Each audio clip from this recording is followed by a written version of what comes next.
Oi pessoal, tudo bem? Como é que vocês estão? No vídeo de hoje, a gente vai continuar a falar sobre as funções da linguagem. Em outro vídeo, nós já vimos as funções emotiva, conativa ou apelativa e referencial. Neste vídeo aqui, nós veremos mais 3 dessas funções. A primeira que vamos aprender é a função fática. Ela é uma simples manifestação de abertura do diálogo. Por exemplo, quando a gente cruza com alguém no corredor e cumprimenta essa pessoa. Isso quer dizer que essa pessoa foi vista, a gente abriu um diálogo com ela. A gente usa essa função fática quando a gente quer demonstrar que a gente tem uma conexão com o outro, que aquele canal está aberto. Por isso que a função fática tem como foco o canal. Como se eu dissesse para o outro que nós temos ali um canal aberto, que ele pode contar comigo para dialogar. Ou seja, deixei aquela oportunidade da pessoa se manifestar. Por exemplo, quando tem alguém me ligando, o telefone toca, eu sei que tem alguém me chamando. E aí eu atendo e falo, alô?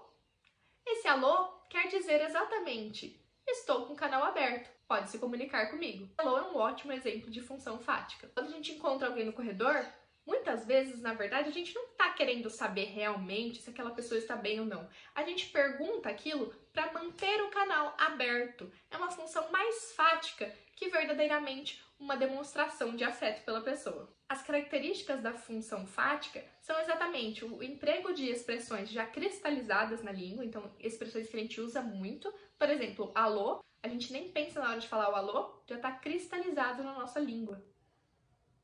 E o uso de marcadores de conversação. Aquele, oi, tudo bem? Tudo bom? Tudo bem? Tudo bom? Esses marcadores de conversação. Outra função é a função metalinguística. A gente usa a metalinguística quando a gente quer focar exatamente na própria linguagem. Por exemplo, quando eu digo uma coisa e eu explico essa coisa em seguida. Ou seja, eu estou usando a língua para falar da própria língua que eu usei. Quando eu vou desfazer um mal-entendido, ou propriamente as aulas, né? As aulas de gramática, de entendimento de texto. A gente explica através da língua os recursos que utilizamos na língua. E os textos de função metalinguística aparecem muito na literatura. A linguagem literária tem muitas vezes a temática da própria literatura. Existem diversos exemplos de poemas que escrevem sobre a poesia, de escritores que escrevem sobre o ato de escrever. E isso é uma metalinguística. E as características da função metalinguística são o uso de expressões tradutoras. Tipo, ou seja, também há a busca da precisão conceitual e a tentativa de explicar o próprio código, já que a metalinguística é focada no próprio código. Existe, por último, a função poética, que é aquela feita para dar prazer estético. Quando, por exemplo, alguém escreve pensando na sonoridade, no ritmo, no jogo de sentido das palavras. Quando isso acontece, temos a função poética. O que é mais importante nessa função não é o que se diz, mas em como isso é dito.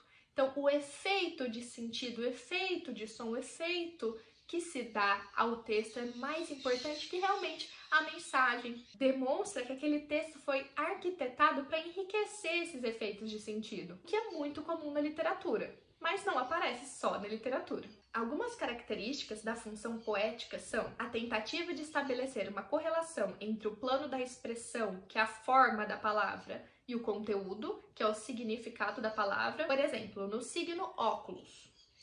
Óculos, no plano da expressão, ou seja, no plano da forma da palavra, é basicamente a letra O, o C, o U, o L, o O e o S. E o som, óculos. Agora, no plano do sentido, o óculos é uma coisa que a gente usa para enxergar melhor. E na função poética, há muita valorização no modo de dizer as coisas. Lembra? Como eu disse alguma coisa é mais importante do que o que eu disse. São 6, então, as funções propostas por Jacobson.